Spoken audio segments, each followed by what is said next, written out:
The first time Matteo De Luca touched Lena Carter, she was on her knees in a room full of people who wanted to pretend she was invisible. Red wine spread across the white marble floor like a wound. Crystal glasses trembled on the long banquet table. Gold candles flickered beneath chandeliers so large they looked stolen from a palace. Manhattan glittered outside the windows of the Grand Bellario Hotel, cold and silver under a stormy November sky. And in the center of the private dining room, Lena Carter knelt with a towel in her shaking hands while a woman in diamonds looked down at her and smiled. "Careful," Alessandra Vitale said, her voice sweet enough to rot teeth. "That marble costs more than your yearly salary." A few guests laughed. Not loudly. No one laughed loudly in a room where Matteo De Luca sat at the head of the table. But they laughed enough. Lena kept her eyes down. She was used to being ignored. That was the first rule of surviving luxury hotels. Move silently. Smile softly. Apologize even when you had done nothing wrong. Let rich people mistake kindness for weakness, because arguing with them only gave them a better reason to ruin your life. But tonight was different. Tonight, her hands would not stop shaking. Because the wine had not spilled by accident, Lena had seen it happen. She had seen Alessandra's manicured fingers brush the base of Matteo's glass. She had seen the tiny black capsule slip from her diamond clutch and disappear beneath the table. She had seen Alessandra's cousin kick the table leg just hard enough to send the wine crashing before Matteo could drink. And now, Lena was on the floor, cleaning the evidence. "Look at her," Alessandra said, tilting her head. "She's trembling like a thief." Lena swallowed. "I'm sorry. Oh." "She speaks." Alessandra leaned closer, her emerald earrings swaying. "Tell me, did you ruin my engagement dinner because you were careless, or because you wanted attention?" The room grew quieter. Across the table, men in tailored suits watched with cold eyes.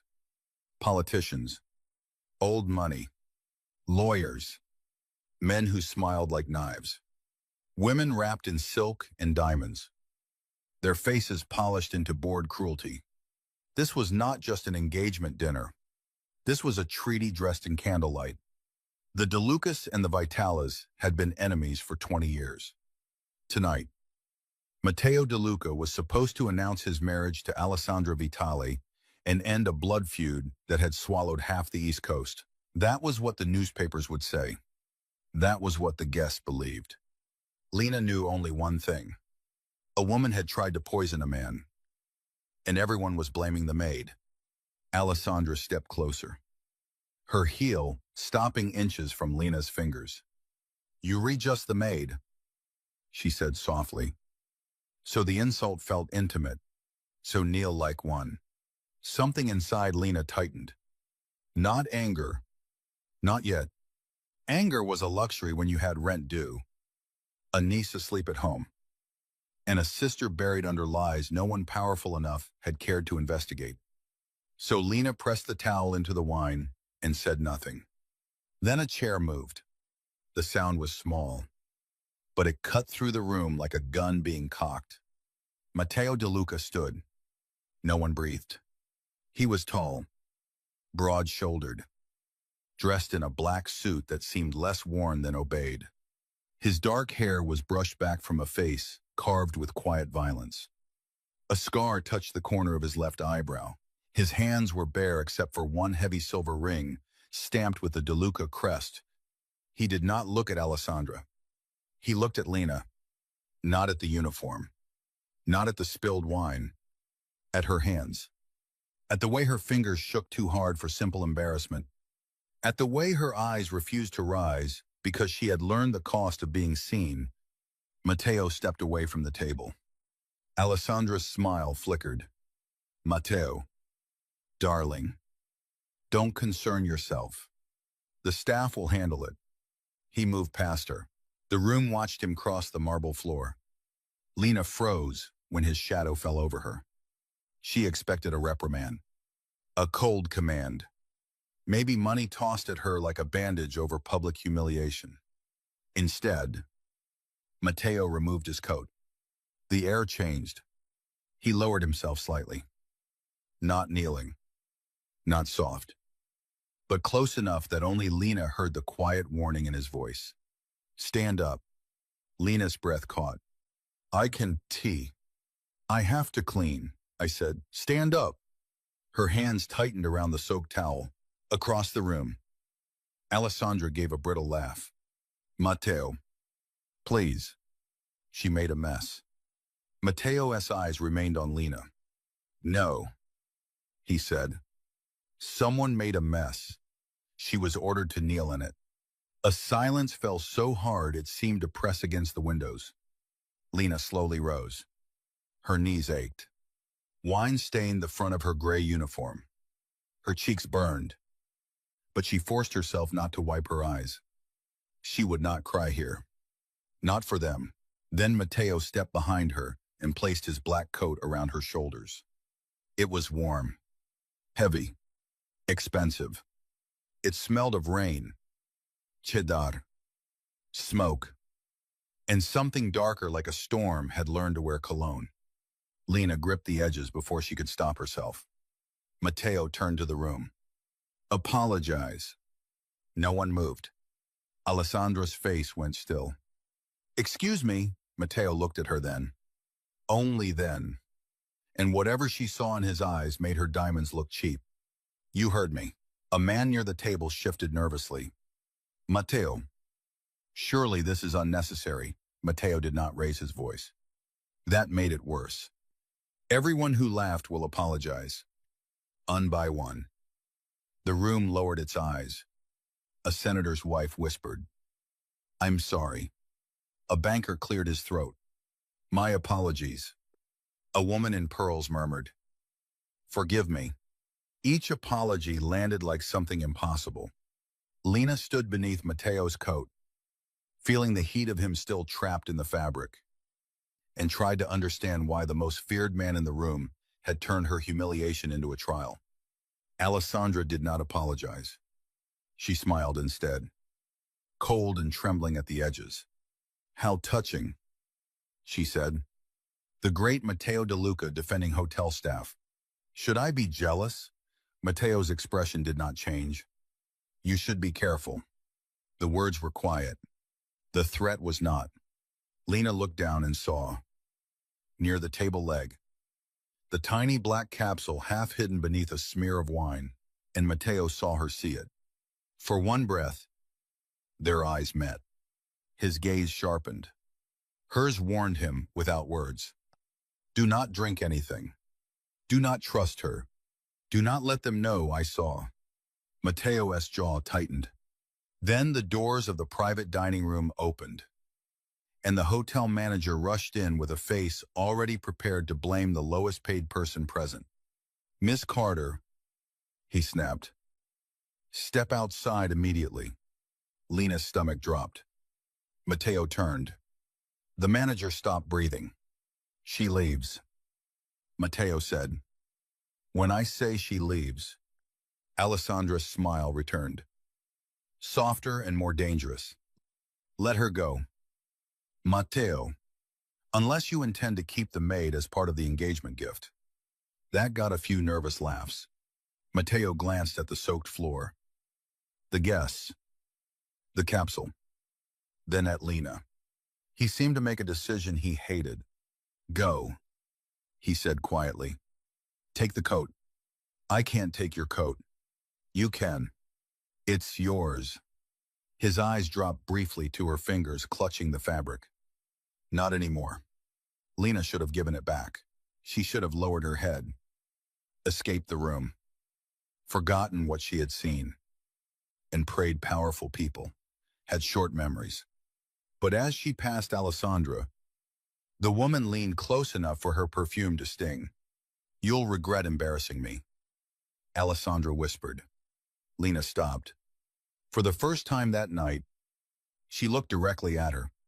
No, Lena said softly. I think you will. Then she walked out wearing the Mafia boss-esque coat, and behind her, the room exploded into whispers. By midnight, Lena Carter had lost her job. Her employee locker had been emptied into a trash bag, and a video of Matteo De Luca wrapping his coat around her shoulders had been watched over 2 million times. The internet called it romantic. The hotel called it a scandal. Lena called it disaster. She sat on the curb behind the Grand Bellario in the cold drizzle. The black coat folded over her lap like evidence from a crime scene. Her uniform was still stained. Her tights were wet at the knees. Her phone buzzed nonstop with unknown numbers. Blocked accounts, messages from coworkers, and one missed call from her neighbor, Mrs. Alvarez, who was watching Lena's 7-year-old niece. Lily. Lily could not see that video. No child needed to watch the woman raising her kneel in front of monsters. Lena pressed her fingers to her eyes. She had not cried upstairs. She would not cry now. A black SUV pulled into the alley without headlights. Lena stood quickly. The rear door opened. A man stepped out first. Huge, silent, one hand inside his coat.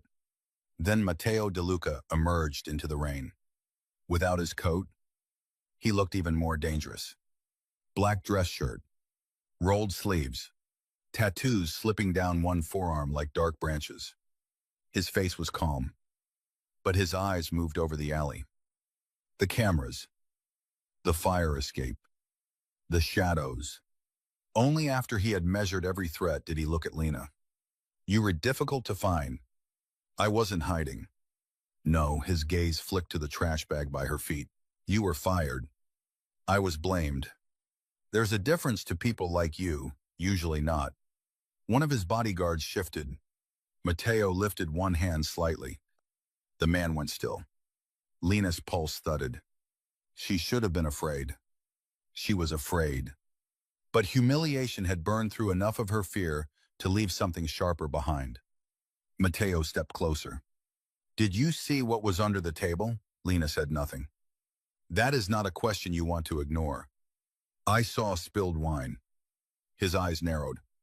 And a room full of cowards. A faint shadow moved at the corner of his mouth. Not a smile. Something colder. You have a dangerous mouth for a woman sitting alone in an alley. You have a dangerous family for a man pretending he was surprised tonight. The bodyguards looked at her like she had just stepped off a roof. Matteo started. Rain gathered in his hair, on his lashes, on the sharp line of his jaw. You know who I am, he asked. Everyone in that room did. That wasn't my question. Lena tightened her grip on the coat. I know enough. No. You know rumors. I know men with your last name. Don't protect maids unless there's a reason. Matteo moved closer until the alley felt too small. There was a reason. Her breath caught. What? His eyes lowered to the coat in her hands. You were shaking before she insulted you. Lena's throat closed. He had noticed. Of course he had. A man like Matteo De Luca survived by noticing the small things people prayed he would miss. He reached into his pocket and held out a phone. On the screen was a paused image from the dining room security camera, Alessandra's hand near the glass.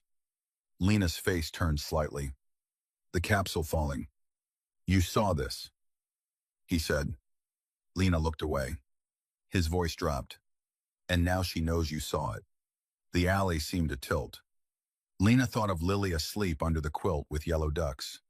Lily, who still asked when her mother was coming back, even though Lena had stopped knowing how to answer. I don't want trouble, Lena said.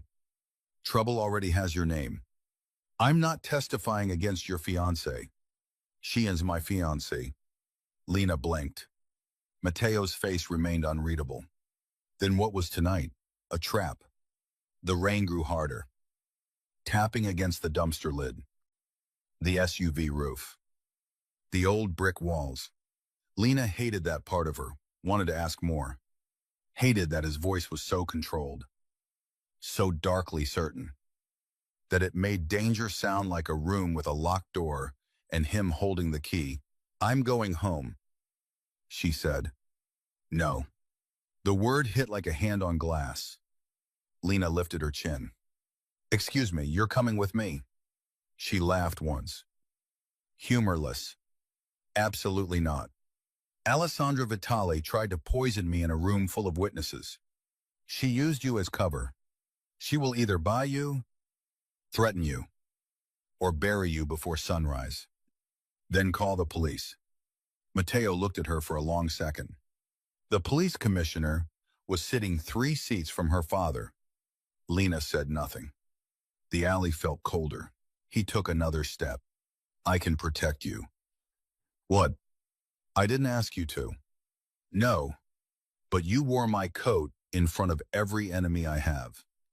You put it on me, and that made you visible." Lena's hands tightened. "So this is my fault." His expression hardened. "No, it is mine." The answer stunned her into silence. For the first time, something human slipped beneath his controlled face. Not softness. Guilt. It vanished quickly. "Come with me tonight," he said. 24 hours. Until I know how far this has spread. I have someone waiting for me." His eyes sharpened. "A husband, no. A boyfriend, no." The questions irritated her more than they should have. "A child," she said. Matteo went very still. Lena cursed herself. His voice changed. Lower. More dangerous. "Yours, my niece." The word seemed to unlock something in his face. Not pity. Recognition. "She lives with you, yes." "Name?" "No." A flicker of approval crossed his eyes. "Good." Lena swallowed. "I need to get home to her." "You will." He looked at one of his men, Enzo. The bodyguard stepped forward. 2 cars. One to Miss Carter's apartment. New sirens. No scene. "Bring the child and whoever is watching her to the safe house." Lena's blood went hot. "No, you are not sending men to my home." Matteo looked back at her. "They will not touch her. You don't understand. She's 7. She's already lost enough." Something moved in his eyes at that. A wound recognizing another wound. "Then you come with me?" he said. Quieter, "And I swear to you." Lena Carter. "No one gets near that child without going through me." It was the first time he said her name. It should not have affected her. It did. Not because it was tender. It wasn't. It sounded like a vow made in a cathedral after the doors had been locked. A phone buzzed in Matteo's hand. He glanced down. His face went colder. He turned the screen toward her. A message from an unknown number. The photo showed Lily leaving Lena's apartment building that morning in her little red coat. Below it were 5 words. The maid should stay quiet. Lena's knees almost gave. Matteo caught her before she fell. His hand closed around her elbow. Firm. Steady. Warm through the damp fabric. She pulled back on instinct. He released her immediately. But his eyes had changed. All restraint vanished from them. "Get in the car," he said. This time, Lena did not argue. The DeLuca safe house was not a house. It was a fortress disguised as a mansion on a private road overlooking the Hudson. All dark glass, stone walls, iron gates, and men with earpieces who watched the rain like it might start shooting.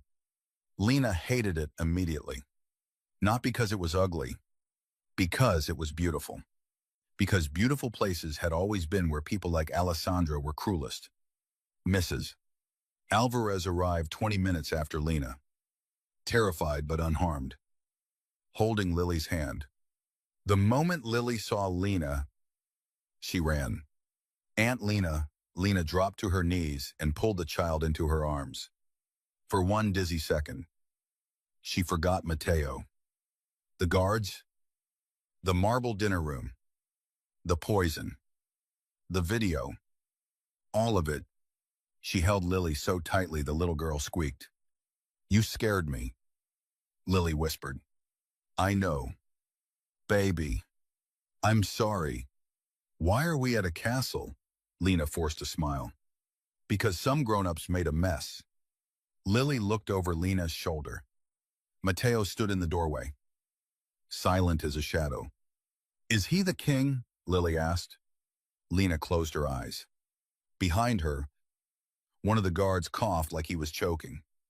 Matteo did not smile, but he crouched slightly. Not too close.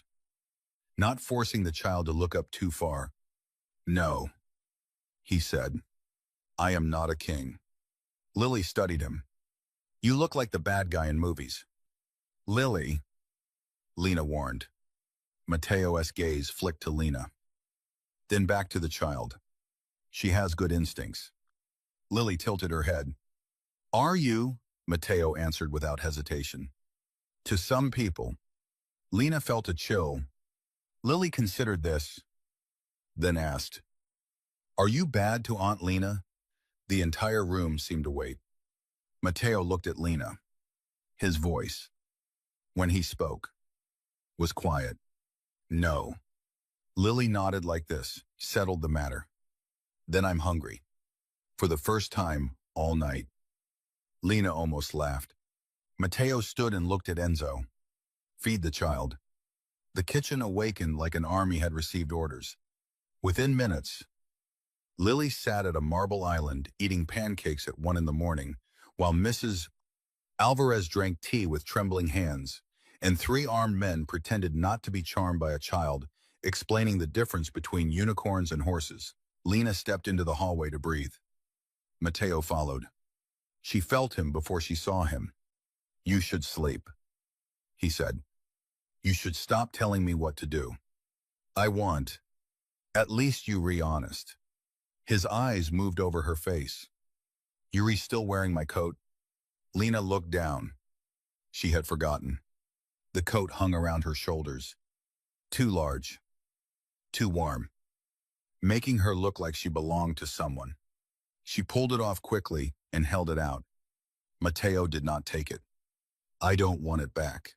I don't want it back. I don't want to keep it. You don't want to owe me. No. You don't too. The answer surprised her. He stepped closer. Close enough that she could see the faint bruise forming near his knuckles. The tiredness beneath his eyes. I put that coat on you in front of people who kill over symbolism, he said. That was not protection. Not completely. It was a claim. Lena's heart slammed once. A claim. In my world, it means anyone who touches you answers to me. I am not property. His gaze sharpened. I know. Do you? Yes? The word was immediate. Hard. For a moment. Neither of them moved. Rain slid down the glass wall beside them. Beyond it, black SUVs waited in the driveway. Their headlights off. Engines running like sleeping beasts. You said the engagement was a trap. Lena said. Matteo's face closed. Not your concern. It became my concern when your fake fiancé threatened my niece. His jaw flexed. She will regret that. The way he said it should have frightened Lena more than it did. Maybe it did frighten her. Maybe the frightening part was that some hidden, exhausted piece of her wanted him to mean it. Why, Alessandra, Lena asked. Why pretend to marry someone like her because her father helped murder mine? The hallway went silent. Matteo looked away, through the rain-dark glass. For 12 years, the Vitalis smiled at my table while hiding the man who ordered the hit. Tonight was supposed to draw him out. Alessandra was supposed to believe I trusted her enough to marry her. Instead, she tried to poison me early. Why? Because someone warned her I knew. Lena thought of the capsule. The kick table. The way Alessandra had smiled like the humiliation was the performance, not the cover. She was going to make me clean it up. Lena whispered. The capsule. Yes. And when they searched the room later, they would find traces on your towel, your gloves, maybe your locker. A desperate maid, angry, humiliated, paid by a rival family. Lena's stomach turned. She was going to frame me for killing you. Matteo looked at her. Yes. The word fell between them like a stone dropped into deep water. Lena wrapped her arms around herself. I don't understand people like that. I do. That isn't comforting. It shouldn't be. She looked at him then. Really looked. This man was not a savior. He was not a gentle hero in a dark suit. He was violence under discipline, power under skin. A man who could order death in the same calm voice. He used to order pancakes for a child. And yet he had seen her shaking hands. He had made a room apologize. He had sent men for Lily and told the truth when a lie would have been easier. That was the problem with dangerous men. Sometimes. They made safety look like surrender. Lena stepped back. I'll stay until morning. Matteo's eyes held hers. You'll stay until it's safe. No. I'll stay until morning. A faint tension entered his mouth. You argue like you have options. I argue because I have dignity. He went still. The words hit something in him. Then he gave a slow nod. Morning, he said. Lena did not believe him. But she wanted to. That was the second mistake. Be damned. The video had become a national scandal. Mafia boss shames fiancé. Defends hotel maid. Who is the woman in Matteo De Luca's coat? De Luca Vitali engagement dinner ends in humiliation. Lena watched the headlines from a guest room bigger than her entire apartment. Lily slept in the next room under silk blankets. One hand wrapped around the stuffed rabbit she took everywhere. Mrs. Alvarez had finally stopped shaking. Lena had not slept. Every time she closed her eyes, she saw Alessandra smile. At 6:30, Matteo entered without knocking. Lena grabbed the nearest lamp.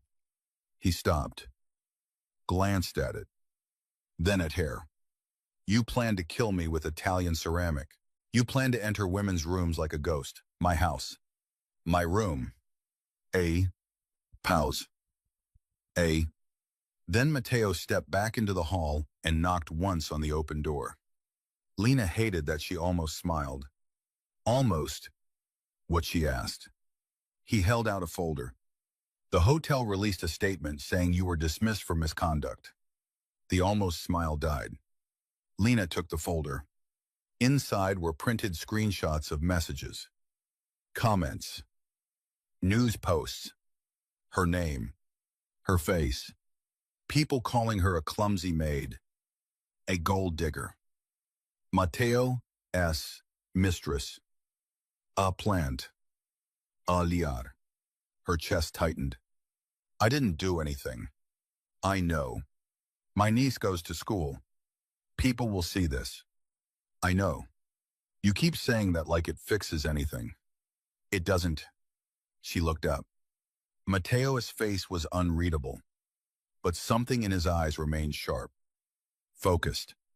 I can stop the hotel, he said. With threats, with ownership. Lena blinked. You own the Grand Bellario. 40%.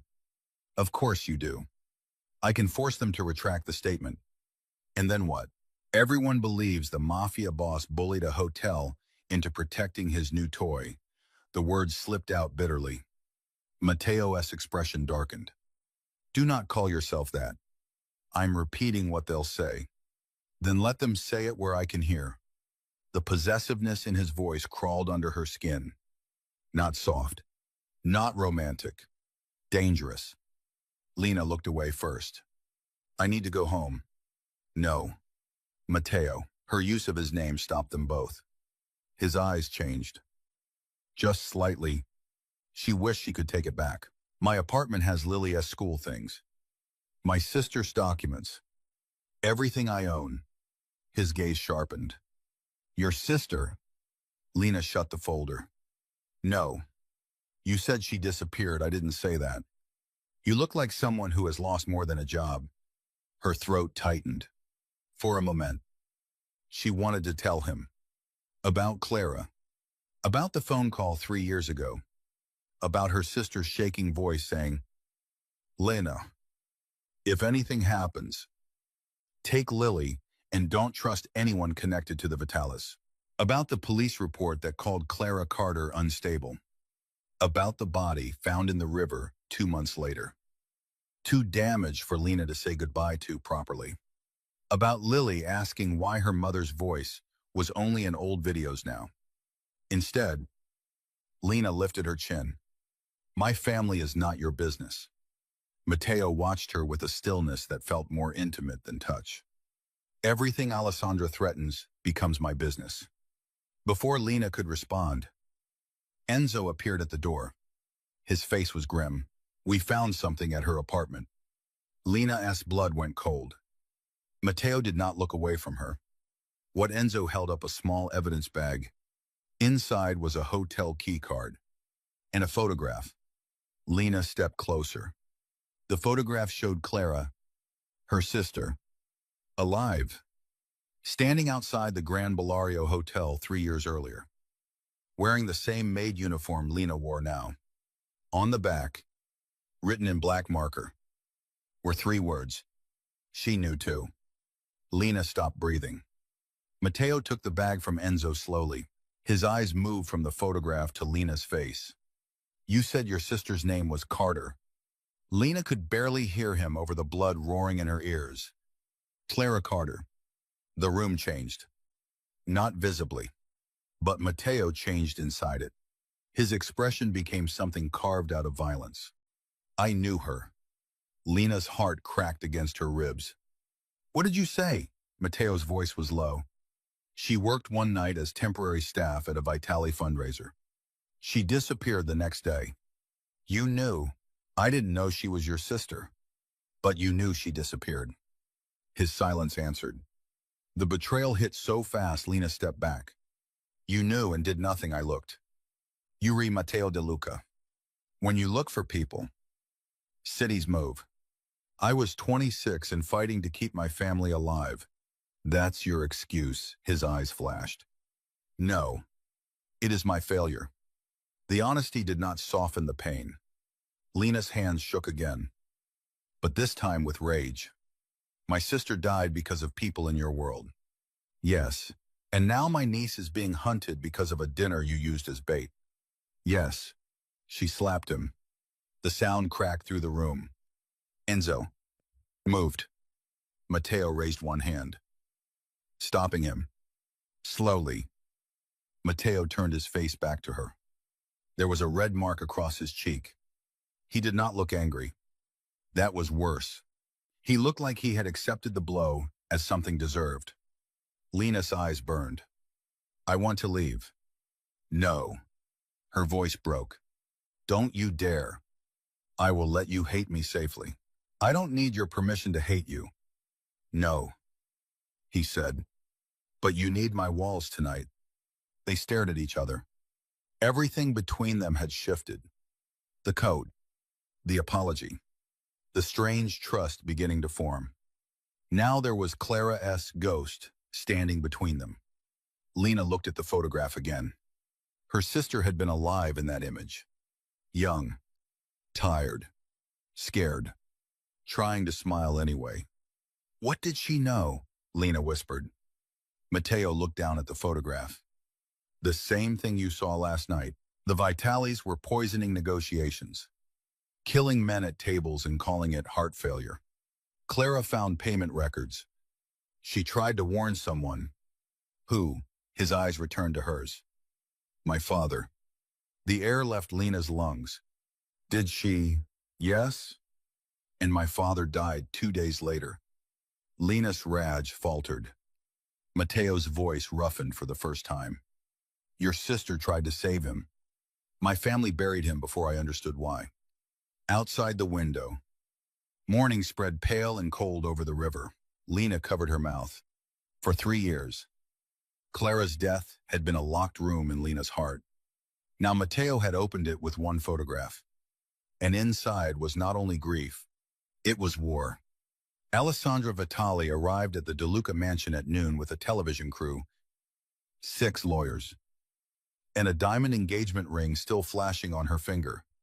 Matteo watched from the upstairs window as black cars filled the driveway. "She's bold," Lena said behind him. "She's desperate." Lena stood near the curtains wearing borrowed clothes, dark jeans, a cream sweater, her hair tied back, her face pale from too little sleep. Matteo had ordered breakfast. She had not touched it. He disliked how much that bothered him. He disliked many things since the night before. The quiet absence of his coat from his shoulders, the red mark her hand had left on his cheek, the way Lily had fallen asleep on the couch clutching his jacket sleeve because she thought the house was too big, the way Lena Carter looked at him like he was both danger and answer. He had spent 12 years learning to feel nothing before making decisions. Lena had destroyed that discipline in one night.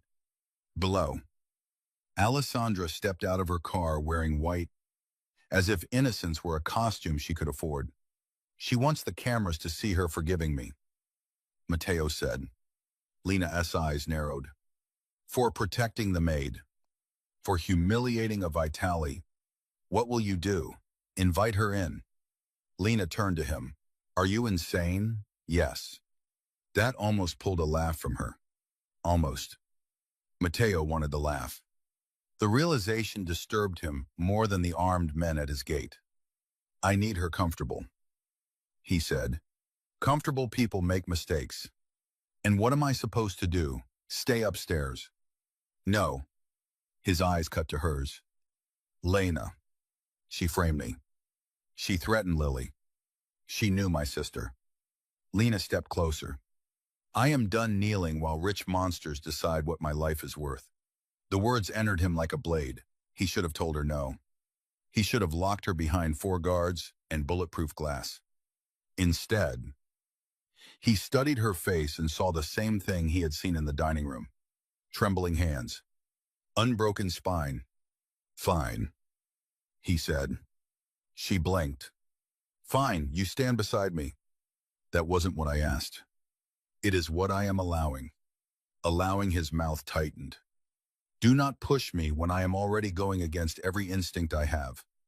Your instincts involve kidnapping and commands. They also kept you alive last night." She stepped nearer. Too near.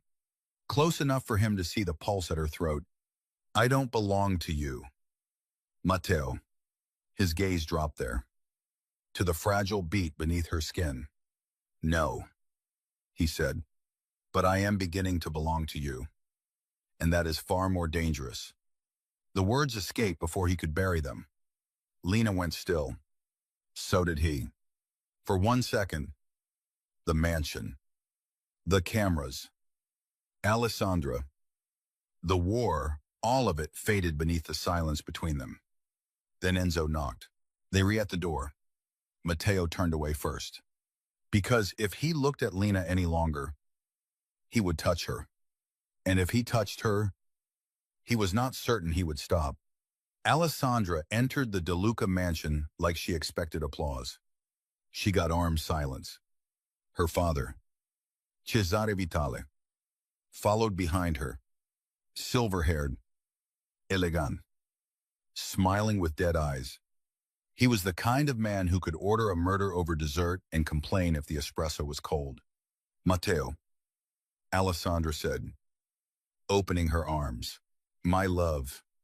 Lena stood beside Matteo at the foot of the grand staircase. Alessandra saw her and stopped. The smile remained. The eyes turned poisonous. "Oh," Alessandra said.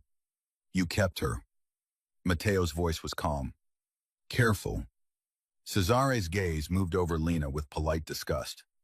"This little misunderstanding has become very public," he said. "We should settle it like family." "We are not family yet," Matteo replied. Alessandra lifted her hand, showing the ring. "Don't be dramatic." Lena looked at the ring. Something about it tugged at her memory. A square-cut, Diamond. Um. Platinum band. Tiny blue stones hidden beneath the center setting. She had seen a ring like that before. In Clara's old shoebox of documents, a blurry photograph, a receipt. Her sister had circled the name of the jeweler. Vitali Private Collection. Lena's breathing changed. Matteo noticed immediately what he asked under his breath. Lena leaned closer, barely moving her lips. My sister had a picture of that ring. Matteo's eyes sharpened. Alessandra watched the whisper with hatred. How intimate, she said. Should I give you two privacy? Or is the maid included in all DeLuca business? Now, Lena looked at her. No, just the business involving murdered women. The room froze. Cesare's smile vanished. Matteo did not move, but the men behind him shifted like wolves catching scent. Alessandra laughed too quickly. What a vulgar accusation. Lena stepped forward. She was afraid. Matteo saw it. But she moved anyway. My sister Clara Carter worked one of your fundraisers 3 years ago. She disappeared after finding something she shouldn't have. You knew her. Alessandra's face stayed perfect. Only her hand betrayed her. Her fingers closed around the ring. I don't remember Staff. Funny, Lena said. Staff remembers everything. Matteo's gaze flicked to her. There it was again. That dangerous mouth. That impossible courage. Cesare spoke softly. Control your witness. Matteo. Matteo's eyes went cold. She is not my witness. Alessandra smiled. No, then what is she? Lena waited. So did everyone? Matteo could have said employee. Guest. Protected civilian. Instead, he stepped closer to Lena. Not touching her, but close enough to make the answer clear. Mine to protect. The words detonated silently. Alessandra's face changed. Not heartbreak. Humiliation. The same humiliation she had tried to pour over Lena on the marble floor. You would insult me, Alessandra whispered. For this, Matteo's voice stayed even. I would start a war for less. Cesare lifted one hand. Outside, a sharp crack split the air. Glass exploded from the front window. Matteo moved before Lena could scream. He grabbed her and drove her behind the staircase as gunfire tore through the foyer. Men shouted. Women screamed. Cameras crashed to the floor. Marble shattered. The chandelier above trembled as bullets ripped through plaster. Matteo covered Lena with his body. One arm locked around her, his breath hot against her hair. Stay down. Lena's ears rung. Her hands clutched his shirt. Across the foyer, Alessandra had vanished behind her father's guards. Of course, the interview had been bait. Lena looked toward the hallway. Lily, she gasped. Matteo's arm tightened. She's in the East Wing. They know she exists. His face changed. A second later, a guard shouted from upstairs. East Wing breach. Matteo became something else. Not man. Weapon. He pulled Lena to Enzo. Take her to the vault. No. Lena screamed. Lily. Matteo grabbed her face in both hands. It was the first time he touched her that way. Firm. Desperate. Almost shaking. Listen to me, he said. I will bring her back. You don't know that. His eyes burned into hers. I do. Matteo, I swear on my father's grave and your sister's name. The vow struck through her panic. Then he was gone. Moving through smoke and shattered glass with a gun in his hand and murder in his silence. Lena tried to follow. Enzo caught her. She fought him with everything she had. But the last thing she saw before he pulled her through a hidden door was Matteo disappearing into the east corridor, where Lily had been sleeping. And for the first time since she met him, Lena prayed for the Mafia boss to be exactly as dangerous as everyone said. The vault beneath the mansion was not filled with gold. It was filled with secrets. Steel walls, security monitors, locked cabinets, emergency weapons, old photographs, ledgers, DeLuca history preserved behind glass and shadow. Lena paced like an animal in a cage. Above them, the gunfire had stopped. That made it worse. Silence had teeth. Misses. Alvarez sat in a chair, praying in Spanish. Two guards stood by the door. Enzo watched the monitors with a clenched jaw. Lena's eyes searched every screen. Where is she? Mateo will get her. Enzo said. You don't know that. I know him. That's not the same. Enzo looked at her then. For the first time, his voice softened. When Mateo was 19, his little sister was taken by the Vitalis for 6 hours. He found her himself. He carried her home barefoot through snow. After that, he stopped being a boy. Lena starred. What happened to her? Enzo looked back at the monitors. She lived, but something in him didn't. The words settled in the cold air. Suddenly, Lena understood the way Mateo had looked at Lily, the way his voice had changed when he saw the threatening photo. The obsession was not romance then. Not yet.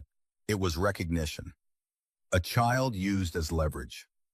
A helpless person turned into a weapon. A wound he knew too well. One monitor flickered. Lena froze. The screen showed the east corridor. Mateo appeared through smoke, carrying Lily in his arms. Blood streaked his temple. But Lily was alive, crying into his shoulder. Her red coat clutched in one fist. Lena sobbed once before she could stop herself. The vault door opened 2 minutes later. Lily ran to her. Lena dropped to the floor and caught her. Aunt Lena. The loud men came. Lily cried, Mister. Mateo told me to close my eyes. Lena held her and looked up. Mateo stood at the doorway, breathing hard. Shirt torn at the shoulder. Gun lowered at his side. Their eyes met. Everything changed again. Not softly. Not neatly. Something inside Lena reached toward him before her pride could stop it. Because he had brought Lily back. Because he had kept his vow. Because he looked like a man who had walked through hell and was angry it had not burned him fast enough. Thank you, Lena whispered. Mateo's face tightened like the words hurt. Then he turned away. Enzo locked down the city. His voice was ice again. But Lena had seen the blood on his temple. She stood, handing Lily to Mrs. Alvarez. You re-hurt. Fine. You re-bleeding. I said I'm fine. And I said, you re-bleeding? The guard stared at her. No one spoke to Mateo that way. Lena walked to him anyway. He watched her approach with dark, unreadable eyes.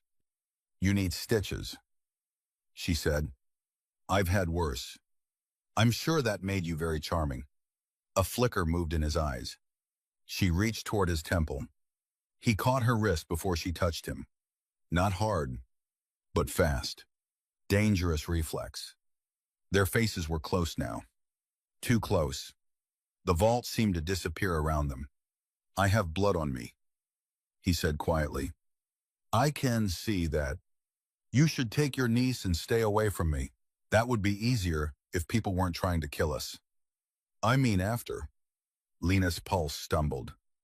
After? A word with too much room inside it. She looked at his hand around her wrist. His thumb rested over her pulse. He felt it jump. So did she? Let go, she whispered. He did. Immediately. But his gaze stayed on her wrist like letting go had cost him something. The attack turned Manhattan into a battlefield no one could see. By evening, 3 Vitali warehouses had burned. 2 DeLuca men were dead. The news called it organized crime tension. Politicians called for calm. The police found nothing. The city pretended not to know why black SUVs moved through rain-slick streets in silent convoys. Inside the safe house, Lena found Clara's old documents laid across Mateo's office desk. Receipts, photos, transfer records, names, and the ring. Mateo had taken it from Alessandra's dressing room years earlier, copied its design, traced the stones. The hidden blue sapphires beneath the diamond were not decorative. They were a signal, a mark used by Cesare Vitali to identify accounts, brides, alliance, and women he believed belonged to his family's strategy. Clara had found records linking the ring to shell companies. Then she died. Lena stood over the papers, trembling with a grief too old to be fresh and too fresh to be old. Mateo stood across from her. "I should have found this sooner," he said. Yes. He accepted the word. No defense, no excuse. That made it harder to hate him. "She left Lily with me the night before she disappeared," Lena said. "She said she had proof that could protect us. I thought she was paranoid. I was angry at her for scaring me." Her voice broke. "I told her she needed help." Mateo's eyes darkened. "That was the last thing I said to her." Lena covered her mouth. For 3 years, guilt had lived inside her like a second heart. Mateo came around the desk. Slowly, carefully, as if approaching a wounded animal that might still bite. He stopped close, but not touching. "Lena." She shook her head. "No. Don't make it better. I can't." "Good."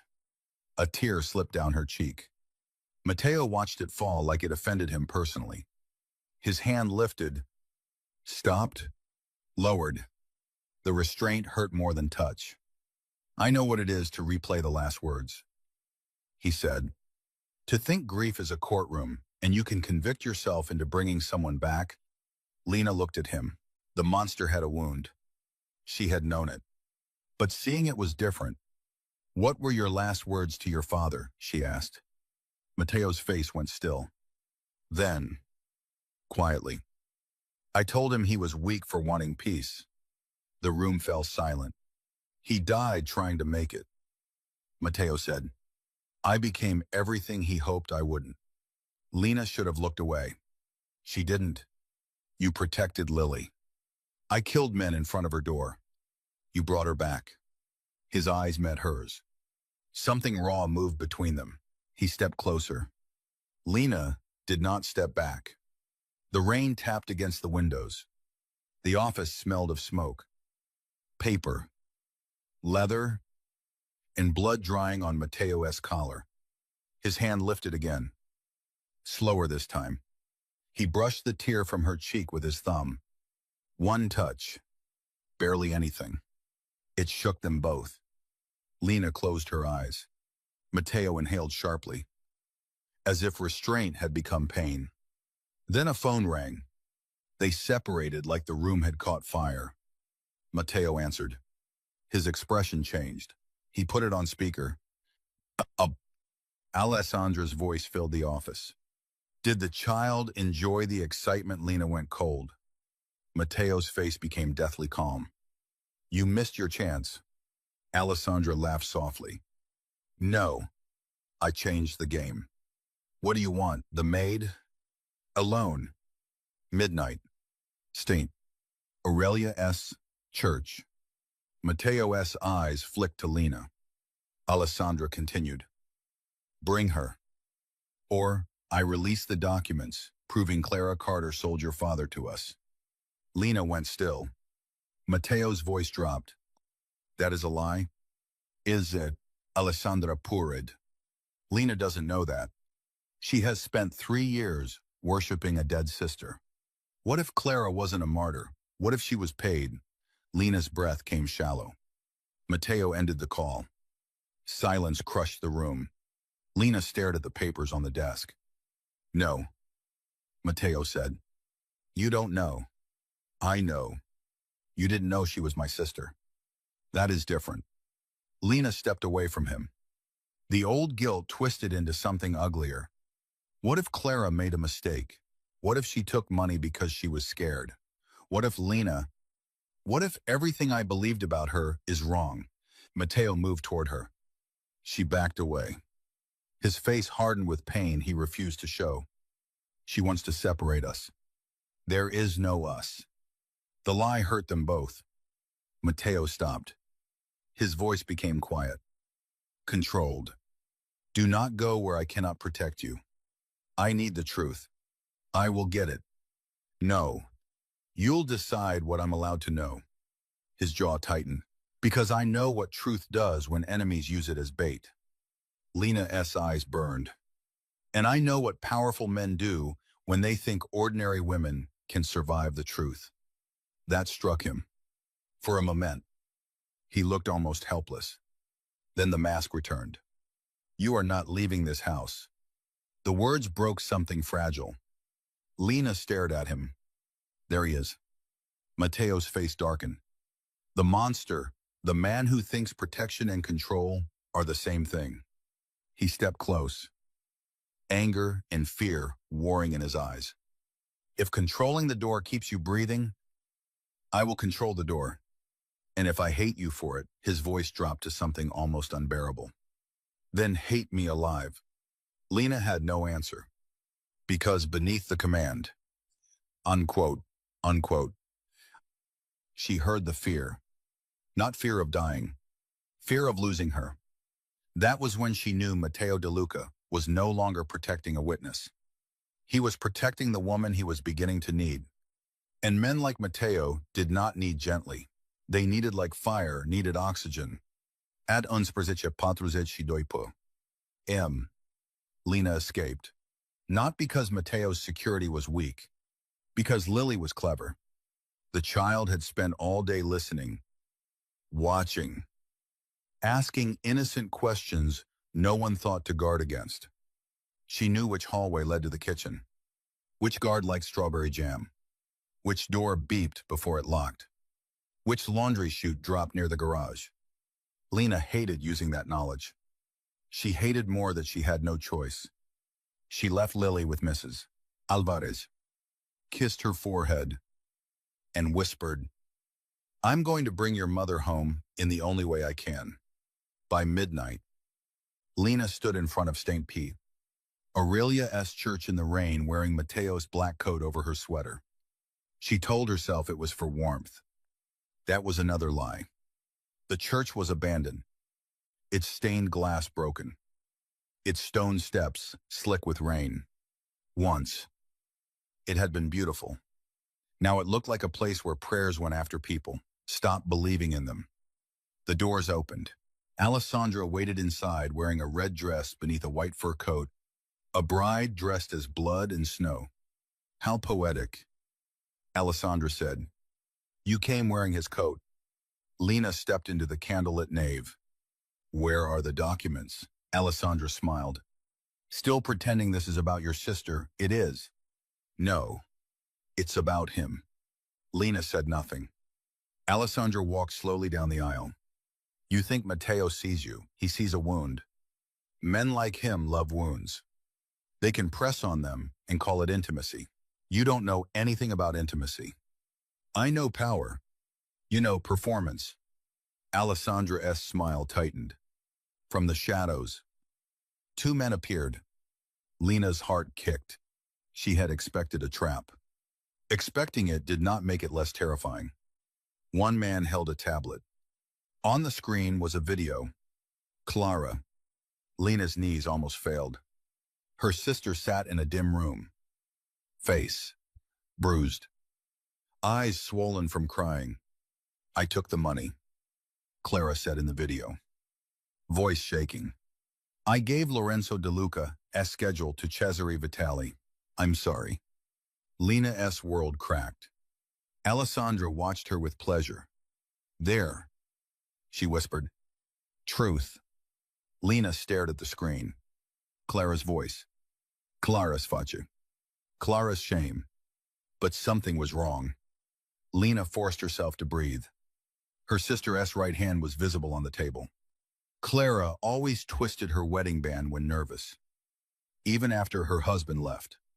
In the video, her hand lay still, too still, and on her wrist was the small silver bracelet Lena had given her. The clasp was on the wrong side. The video was mirrored. No, not mirrored. Manipulated. Lena looked closer. There was no scar near Clara's thumb. The scar she had gotten opening a soup can when they were teenagers. The woman in the video looked like Clara, but she was not Clara. Lena lifted her eyes. You used a double. Alessandra's smile faded. Lena's fear turned sharp. You couldn't break my sister. Could you? That's why you killed her. Alessandra's face changed. Just for 1 second. Enough. Lena knew. Clara had not betrayed anyone. She had died refusing. Lena smiled through tears. Thank you. Alessandra stepped forward. For what? For showing me my sister was braver than all of you. Alessandra slapped her. Lena's head turned with the force. The men moved in. Then the church doors exploded inward. Wind and rain stormed through the nave. Matteo De Luca stood in the doorway with a gun in one hand, blood on his collar, and hell in his eyes. Behind him, black-clad De Luca men filled the entrance. Alessandra whirled. Matteo's gaze found Lena first, saw the red mark on her cheek. Something ancient and violent crossed his face. Touch her again, he said softly, and I will forget every rule my father taught me. Alessandra laughed. But it shook. You followed her. Matteo walked down the aisle. No. Lena looked at him. His eyes did not leave hers. I trusted her. The words hit harder than any rescue. Not controlled. Not captured. Trusted. Matteo stopped beside Lena. He did not grab her. Did not pull her behind him. He stood with her. That difference nearly broke her. Cesare Vitali emerged from behind the altar, holding a gun. Enough. Matteo turned slowly. The old man smiled. You are your father's son after all. Always sentimental at the worst moment. Matteo's face emptied. Lena felt the air change. You killed him, Matteo said. Cesare shrugged. He wanted peace. Peace is for men without ambition. And Clara Carter, a maid who opened the wrong ledger. Lena's breath stopped. There it was. The confession. Matteo's gaze flicked upward. A tiny red light blinked near the cracked statue of Saint Aurelia. Hidden camera. Lena almost laughed. The trap had turned. Matteo had let her come because he knew Alessandra would talk. Because he trusted Lena to survive the truth long enough to expose it. Cesare saw Matteo's eyes shift. Realization came too late. Gunfire erupted. Matteo moved Lena behind a stone column as bullets tore through old pews. Wood splintered. Candles fell. Rain blew through the open doors, whipping flame and smoke through the church. Lena pressed her back to the cold stone. Heart hammering. Matteo fired with terrifying calm. Not wild, not cruel, precisi. Every movement controlled, every breath measured. A bullet struck the column near Lena's head. Matteo's arm came around her, shielding her with his body. She felt him flinch. Matteo, infine, you re-hit. I said I'm fine. You always say that. He looked down at her then, in the middle of gunfire. And for one insane second, the corner of his mouth curved. Still arguing, still bleeding. His eyes softened in a way that frightened her more than the bullets. Then Alessandra screamed. She was running toward the side exit with the tablet. The proof. Lena saw her before Matteo did. She moved. Lena Matteo's voice cracked behind her. She chased Alessandra through the side chapel, slipping on rainwater and broken glass. Alessandra reached the small courtyard, but Lena grabbed the fur coat and yanked her backward. The two women fell against the stone fountain. Alessandra clawed at Lena's face. "You stupid maid," Lena shoved her back. "I told you," she gasped. "I remember everything." Alessandra lifted a small knife from her sleeve. Before she could swing, Matteo appeared behind her. He did not shout. He simply pressed his gun to the air beside her head and fired once into the stone wall. Alessandra froze. Screaming, the knife fell. Matteo looked at Lena. "Are you hurt?" Lena shook her head. His eyes moved over her anyway. Checking. Possessive. Terrified. Furious. Alessandra laughed brokenly from the ground. "She'll hate you one day." Matteo. "Women like her always wake up and remember what you are." Matteo did not look at her. "I know what I am." His eyes stayed on Lena. "So does she?" Lena stepped closer. Rain soaked them both. Sirens wailed faintly in the distance. Behind them, the church glowed with firelight and shattered candles. "I know enough," Lena whispered. Matteo's voice lowered, and she reached up. This time, she touched him first. Her fingers brushed the blood at his collar. The torn fabric, the skin beneath. "And I'm still here." Matteo closed his eyes for half a second. As if those 5 words were more dangerous than any bullet fired that night. By morning, Cesare Vitali's confession was everywhere. Not leaked. Delivered. Every major newsroom received footage from St. Quer, Aurelia's church. Every judge, prosecutor, and federal investigator who had ignored Clara Carter's file received a copy of the ledgers. The hotel's statement against Lena vanished. The Grand Bellario issued a public apology so polished and terrified it sounded like a hostage note. Alessandra was arrested before sunrise at a private airfield. She wore no diamonds. For once, no one knelt for her. Lena watched the news from Matteo's penthouse, Lily asleep beside her on the couch. The city beyond the windows looked washed clean by rain. Though Lena knew better. Cities were never clean. They only learned how to shine over what they buried. Matteo stood across the room, speaking quietly to Enzo. His arm was bandaged beneath his black shirt. He had refused the hospital until Lena threatened to pour antiseptic into his espresso. He had gone after that. Now he looked impossible again. Controlled. Distant. Untouchable. Except Lena had seen him bleeding in a ruined church. She had seen his fear when she ran. She had heard his voice break around her name. That knowledge made him more dangerous. Not less. Because now she knew the monster could feel. And what he felt absolutely. Enzo left. The penthouse grew quiet. Matteo walked to the window. "You can go home today," he said.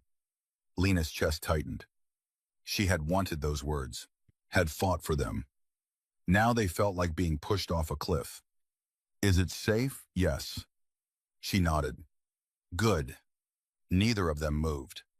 Lily stirred in her sleep, hugging the stuffed rabbit closer. Matteo looked at her with that guarded softness he tried to hide. "I set up a trust for her," he said. Lena turned. "No, it is done." "Matteo, her mother saved my father's life by trying. That debt belongs to my family. We are not charity." "I know." "Then don't treat us like a debt." His jaw tightened. "What do you want me to do?" Lena, nothing. The frustration in his voice surprised her. He turned from the window. "I can buy hotels, burn warehouses, bring down families.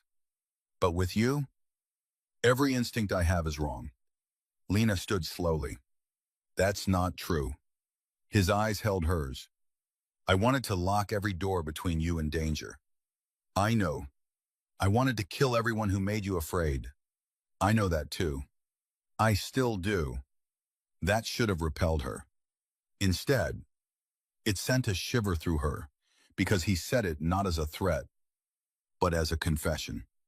Lena walked closer, then learned the difference between protecting me and owning me. Matteo looked down at her. And if I fail, I'll tell you. A faint breath left him. Almost a laugh. Almost pain. You will. She smiled a little. Then it faded.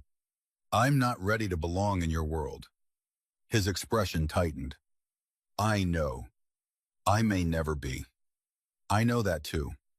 And I won't be hidden in some penthouse because you're afraid. His eyes darkened. I am afraid. The admission stunned her. Matteo De Luca, who could silence rooms by standing, looked at Lena Carter like she was the only thing in the world capable of ruining him. I was not afraid when they shot through my house, he said. I was not afraid when Cesare pointed a gun at me. I was afraid when you ran into that courtyard and I thought I would watch another brave Carter woman die because of my family. Lena's eyes burned. He stepped closer, then stopped himself, always stopping, always fighting the urge to touch. I do not know how to love gently, he said.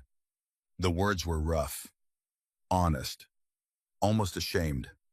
Lena looked at the man who had placed his coat around her in front of enemies, who had brought Lily back through smoke, who had trusted her in a church full of ghosts. No, she whispered, but you can learn honestly. His eyes searched hers. And you would teach me I didn't say that. His mouth curved slightly. There it was, the smallest crack in the darkness. Lena stepped close enough to take his bandaged hand. He looked down at their joined hands like he did not trust himself to move. You're not forgiven for everything, she said. I know, and I'm still angry. I know, and if you ever command me like property again, I'll slap you harder. This time, he almost smiled. Fair. Lena looked toward the couch where Lily slept peacefully for the first time in days. I need a life that's mine. Matteo's thumb moved once over her knuckles, then build it. And you. His gaze returned to her face. I will be outside. Her heart twisted. Outside, close enough to come, if you call. Far enough not to cage you. The answer undid her more than any declaration could have. Because it was not possession. It was restraint. For Matteo De Luca. Restraint was devotion. 3 weeks later, Lena returned to the Grand Bellario Hotel. Not as a maid. As the woman who had bought it, Matteo had not done that for her. She had refused. Instead, Clara's documents triggered a federal compensation case. Lawsuits, settlements, and a wave of resignation so large, the hotel's board collapsed under its own panic. Matteo's lawyers opened doors. Lena walked through them herself. The first change she made was simple. No staff member would kneel to clean anything in front of a guest again. The second change was personal. In the private dining room where Alessandra had humiliated her, Lena placed a small frame photograph of Clara Carter near the service entrance. Not in the lobby, not where rich people would pretend to care.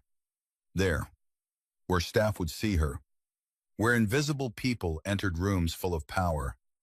Beneath the photograph was a brass plate. Clara Carter. She saw the truth and did not look away. On opening night, the hotel hosted a charity dinner for children of domestic violence survivors. Cameras flashed. Guests whispered. Lena wore a midnight blue dress. Simple and elegant. Her hair pinned loosely at the nape of her neck. She still felt nervous in rooms like that. But she no longer felt small. Lily stood beside her in a gold cardigan, proudly telling anyone who listened that her aunt owned the chandeliers. Then the room quieted. Lena knew before she turned. Matteo De Luca entered alone. No entourage. No dramatic announcement. Just him, in a black suit, moving through the room with the same dangerous grace that made powerful people lower their voices. He stopped in front of Lena. For a moment, neither spoke. 3 weeks had passed with distance, not absence. Flowers had arrived for Lily after her first school play. Security had appeared invisibly near Lena's apartment after a suspicious car circled twice. A handwritten note came every Sunday. Never romantic enough to pressure her. Never cold enough to let her forget. Still outside. M. Now he stood before her. No longer wearing armor made of strategy. Just a man who had learned to wait. You came. Lena said. You invited me. I invited half of Manhattan. I only cared that you invited me. Her breath caught. Around them. The room pretended not to listen. Badly. Matteo looked toward Clara's photograph. His expression changed. Quiet and grave. She should be here. Lena swallowed. She is. He nodded once. Then he looked back at Lena. I brought something. From inside his jacket. He removed the black coat. The same one. Cleaned. Pressed. Folded carefully over his arm. Lena stared at it. I thought you said it wasn't yours anymore. It isn't. He held it out. But this time, you choose whether to take it. The room blurred slightly. Lena looked at the coat. Then at him. The first time he had placed it around her shoulders, it had been a claim. This time, in front of everyone. It was a question. Lena took the coat. Not because she needed protection. Because she understood the language now. And because Matteo, for once, had let her answer. She stepped closer and placed the coat around her own shoulders. A soft wave of whispers moved through the room. Matteo's eyes darkened with something fierce and reverent. Lena lifted her chin. Don't look so proud. I am proud. Of the coat, of you. The words hit her directly in the heart. Simple. Devastating. Lily ran over then, saving Lena from tears. Mr. Matteo. Aunt Lena says I can have 2 desserts because this is a special night. Lena blinked. I said 1 dessert and fruit. Lily sighed dramatically. Fruit is not dessert. Matteo looked at Lena. Then at Lily.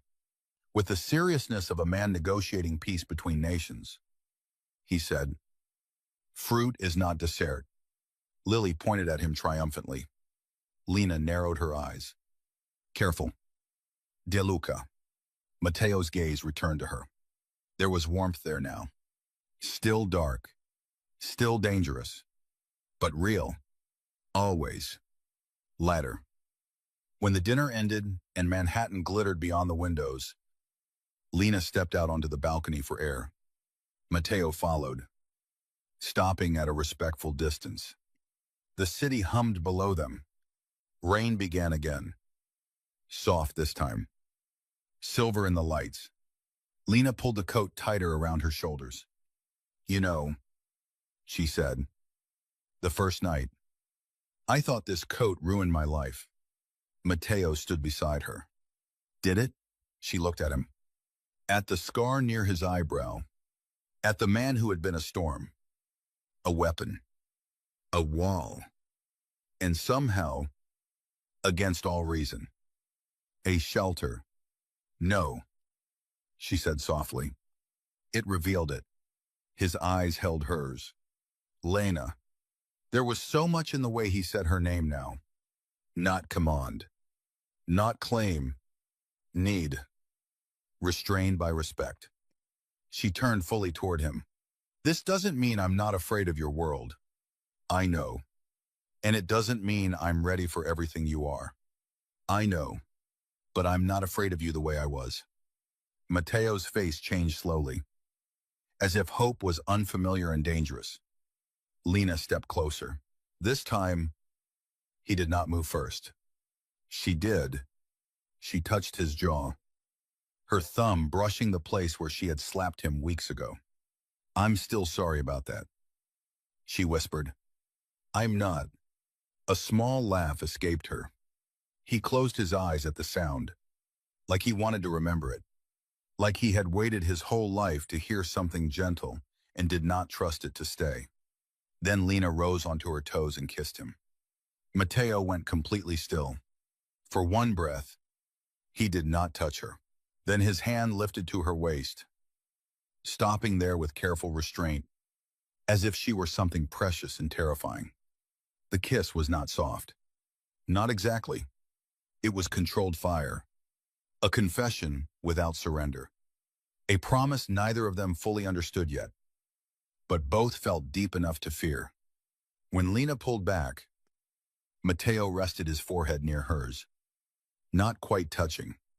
"You should know," he said quietly. "If you let me love you, I will do it badly before I do it well." She smiled through the ache in her chest. "Then do it truthfully." His hand tightened slightly at her waist. "I can do that." Below them, cameras flashed at the hotel entrance. Somewhere inside, Lily laughed. Clara's photograph watched over the service door. The city kept its secrets. But one of them had finally been dragged into the light. Lena Carter had entered Matteo De Luca's world on her knees. She stood now beneath the rain, wearing his coat by choice. No longer invisible. No longer silent. No longer waiting for powerful people to decide the shape of her life. And Matteo De Luca, the man everyone feared, looked at her like she was the first mercy he had ever been offered. Not salvation. Not weakness. A reason. The rain fell harder. Lena slid her hand into his. "Come inside," she whispered. Matteo looked down at their joined hands, then back at her. For once, he obeyed. And behind them, the balcony doors closed on the storm, leaving only the glow of chandeliers, the echo of a child's laughter, and the beginning of a love dangerous enough to change them both.